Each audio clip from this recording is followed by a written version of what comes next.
Revelation 12. A great sign appeared in heaven, a woman clothed with the sun and the moon under her feet, and, and on her head a crown of 12 stars. And she was with child, and she cried out, being in labor and in pain to give birth. Then another sign appeared in heaven, and behold, a great red dragon, having 7 heads and 10 horns, and on its heads were 7 diadems. And his tail swept away a third of the stars of heaven and threw them to the earth. And the dragon stood before the woman who was about to give birth, so that when she gave birth, he might devour her child.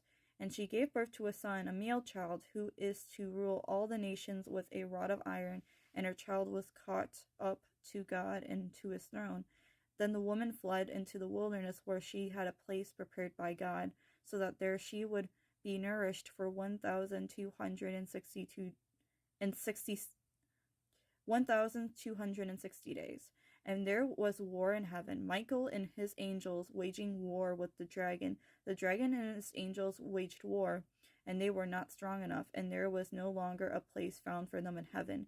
And the great dragon was thrown down, and the serpent of old, who is called the devil and Satan, who deceives the whole world. He was thrown down to the earth, and his angels were thrown down with him. Then I heard a loud voice in heaven saying, Now the salvation and the power and the kingdom of our God and the authority of his Christ have come. For the accuser of our brethren has been thrown down, he who accuses them before our God day and night. And they overcame him because of the blood of the Lamb and because of the word of their testimony. And they did not love their life even when faced with death. For this reason rejoice, O heavens, and you who dwell in them. Woe to the earth and the sea, because the devil has come down to you, having great wrath, knowing that he has only a short time. And when the dragon saw that he was thrown down to the earth, he persecuted the woman who gave birth to the male child.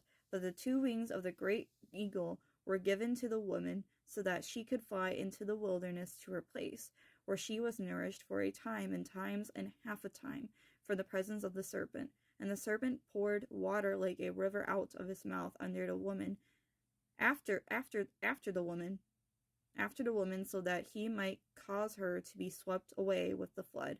But the earth helped the woman, and the earth opened its mouth and drank up the river which the dragon poured out of his mouth. So the dragon was enraged with the woman and went off to make war with the rest of her children who keep the commandments of God and hold to the testimony of Jesus. I hope you enjoy that. I encourage you guys to apply it into your personal and daily walk with God. Stay blessed and encouraged. Know that you're blessed and loved by God. I hope you guys have a great rest of your day, and I will see you guys later. Bye.